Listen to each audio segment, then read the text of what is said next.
Let's bring in Wisconsin Republican Congressman Mike Gallagher. He's also the chairman of the House China Committee. So I was on a flight yesterday. I landed. This story was the first one that I read. What can you tell us about it? How concerned? And do you think that the Biden administration is responding appropriately?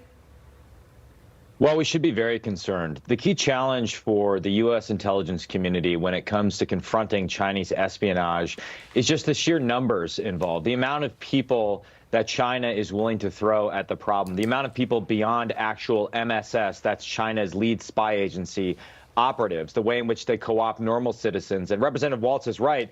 They often threaten people based on taking action against their family back in mainland China.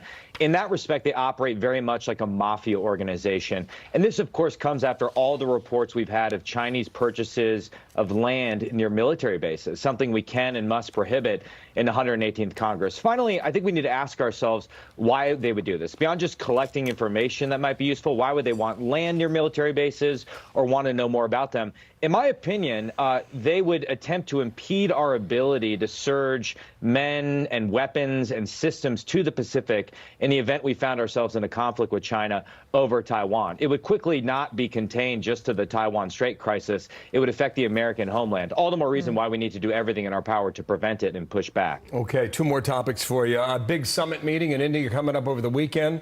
Xi Jinping has indicated he's not going to go. Here is the president just 2 days ago on Sunday when he was asked about that.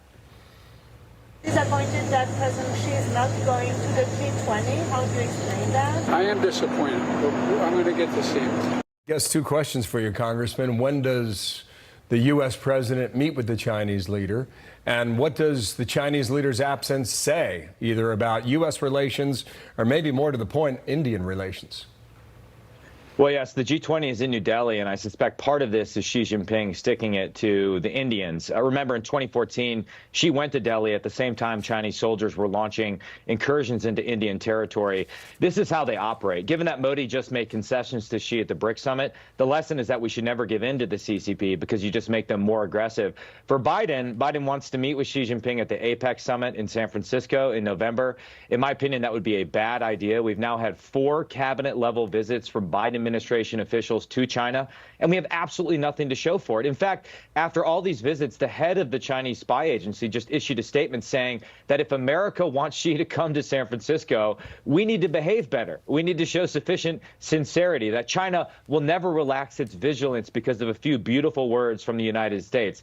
Well, indeed, we should abandon all the words and take action. We should not pursue a meeting with Xi. We should take action when it comes to export controls and sanctions before it's too late. The other thing that happened over the weekend is that we found out that Kim Jong-un, the leader of North Korea, is likely to travel to Russia on September 10th. That's this Saturday. And he's plans to meet with Putin. And I'm curious what you think about that and what you think Biden and President Xi are thinking about it. I think if we zoom out here, what we're seeing is a block of hostile powers allied against us. China is, of course, the dominant player, our biggest geopolitical adversary, but its junior partners include Russia, North Korea, and Iran. And with visits like this, Russia and China are trying to normalize North Korea on the world stage as opposed to treating it like the pariah state it is. Finally, to tie it to our previous topic, proponents of engagement with China traditionally argue that our interests are aligned when it comes to stability on the Korean Peninsula. But the fact that Kim Jong-un is joining Xi and financing Putin's war machine should put a stake in the heart of that argument. Mike Gallagher, thank you for your time. Big topics and more to come on all of them this coming week. Thank you, sir. Good to see you. Thank you.